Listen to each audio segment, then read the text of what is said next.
Studio जीवा चौक मधुबनी। घर से निकल नहीं कोरोना वायरस फैल कोरोना वायरस फैल घर से निकल नहीं कोरोना वायरस फैल कोरोना वायरस फैल मोदी जी के डिसीजन सक्सेस होते मिशन बीमारी अब फैल नहीं कोरोना वायरस फैल जे घर से निकल कोरोना वायरस फैल कोरोना वायरस फैल जे घर से निकल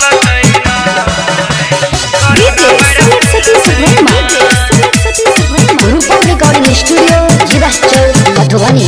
10 साल से नीचा 60 साल से ऊपर रहते सब घर में भगेले हल्ला पूरा मोहल्ला रहते सन्नाटा शहर में। 10 साल से नीचा 60 साल से ऊपर रहते सब घर में भगेले हल्ला पूरा मोहल्ला सन्नाटा रहते शहर में। 7 बजे भोर से 9 बजे रात कियो घुमना निकल नहीं कि घर से निकल नहीं कोरोना वायरस फैल कोरोना वायरस फैल कोरोना वायरस फैल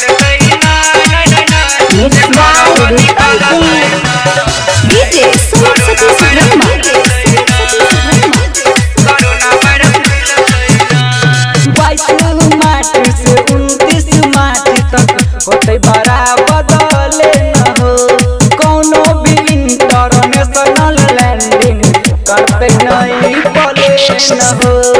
22 मार्च से 29 मार्च तक होते बड़ा बदले न हो कोनो भी इंटरनेशनल लैंडिंग करते नहीं बोले न हो।